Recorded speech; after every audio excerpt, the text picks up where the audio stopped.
Each class begins on the floor. We're working with Bartenia fundamentals.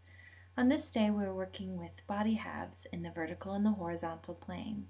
The dancers are moving with either a mid-limb or distal initiation or a core initiation, and they're playing with these two different ideas. The leg swings through the knee drops are another way to either initiate through the core or allow the foot, the distal part, to let the body ride along with momentum.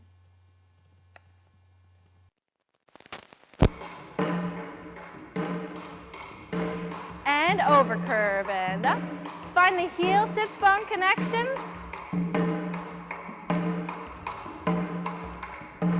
And cross. Inner thighs. Abdominals.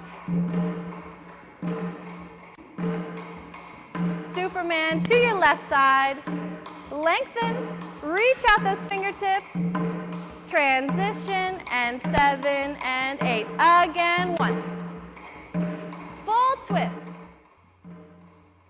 All of the floor work generally supports what we're going to be doing throughout the class. In this exercise, we're working on cross-lateral connectivity with the leg swing coming up and over to the other side, and then an upper and lower mobility and stability where the dancers are doing over curves and under curves, arching back into a inner thigh crisscross, and then kick, rolling over to a Superman, working the lower back and upper back muscles.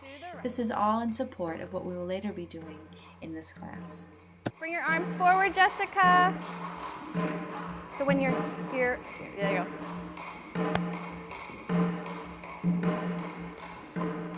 Nice, Lisa, good.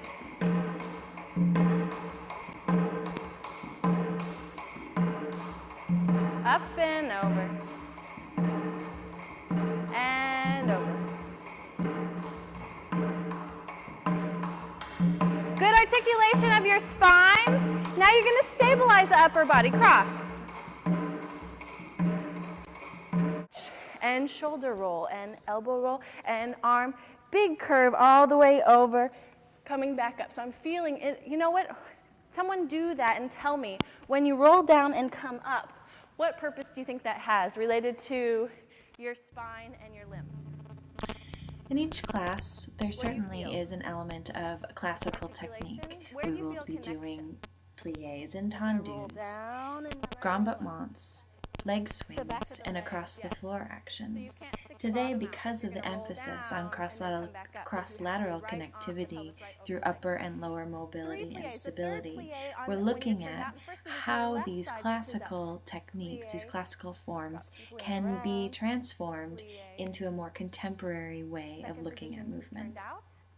When you go to second position, you will have a pelvic shift when you straighten that leg. Feel that nice big twist as you come up. Same thing, and then parallel second to the left side. Feel that nice. Let your to do a little scientific experiment to help them.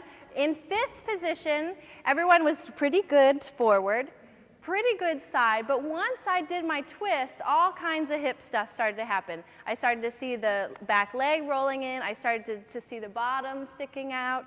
Check to make sure that I can still do the upper body action and the lower body action without making a major change. And it's quick, so you don't have a lot of time to find all of the nuance if you haven't found the stability of the legs. So if the legs are moving all over the place, each class, I try to give students an opportunity to investigate their own ideas about movement.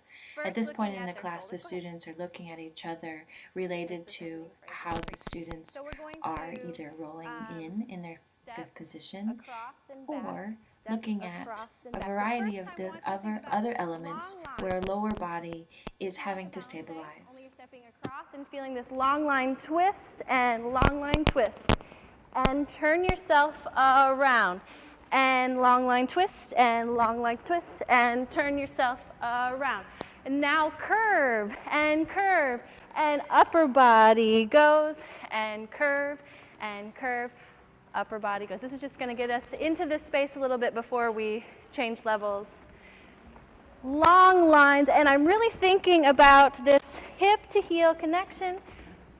twisting across the body. Left shoulder to right hip, right shoulder to left hip. And then the question is, well, which way do I turn? You want to go in the direction of the lower hand. Yes? What's the difference between the first one of these and the... Good question. So curving both the shape of the body and the quality should have more softness. Now you're seeing the dancers who have progressed this phrase into jumping and also traveling. You'll find that the dancers are using their cross-lateral connectivity both to get them across the floor and to maintain stability as they are changing level. Yes, yes, that was great, guys. You'll need that information for this next phrase, so come on out. I'm going to teach the ending part of the phrase first because it's the floor work. It's just kind of the stuff that we haven't done at all yet today. So spread out so you have lots of room.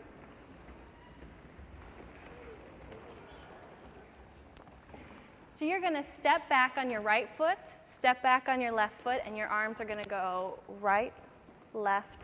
Oh, sorry, it's left, right. Left, right, left. Upper body goes up and over to come into a long arabesque that comes down and out. Now you can make that as interesting as you want it, or you can keep it just like that. In an intermediate class, it is really important for dancers to have the opportunity to investigate movement fully. What this generally means is that we will take a phrase and manipulate it in a variety of different ways over one class period. This offers the dancers the opportunity to dig deeply into the movement, but also see how small changes can really make a difference in the quality of a performance.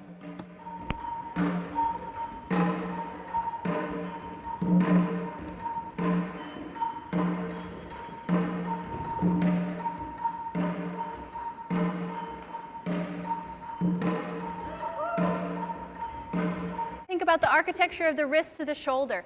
If I'm here, I'm not going to go off the floor. So I need to find that 45-degree angle between my wrist, my shoulder, and my hip. I don't know if anyone's ever talked to you about that, but that gives you enough of a space in between your hand and your hips to push yourself off the floor. If you're too close, you can't get off. If you're too far away, you can't get off. Generally has to be about right here so that you can forward pelvic shift your pelvis and still get some space. You could come forward and here. You show me your artistry coming off the floor there. But you do need some space. Whatever you want to do, coming up and over. And look, guys, this is the exact same thing. Once you've got done your handstand, this is the exact same structure of rotating through the vertical plane to saute. Okay? Okay, let's do it.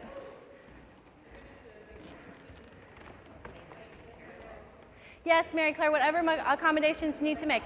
Now, don't feel bad if you decide not to do In this some class, of we had a those student who jumps. had You do a what you wrist need to do injury. today. And as I'm always checking in with students to see how they're doing, I always also try to make accommodations for students who are dealing with injuries or are dealing with possible performances or upcoming events that would cause them to be dancing differently in class. This is very important for the potential career dancer to know how to take care of their bodies throughout the course of a 16-week semester, a whole year, such as a tour, or even working with a company. We're ready. Another thing that you might want to consider as you come around here is that this spoking of the leg allows for a nice cross-lateral pull upside down. The spoking of the right leg. So I'm going to lift. Yes, but instead of bending the elbow in, think about what your arm connection upside down. Yeah, yes, Corey. That was nice. So I'm here, and instead of bringing my elbow in here, what would happen if I continued that direction? So if you want us to feel kind of a stretch?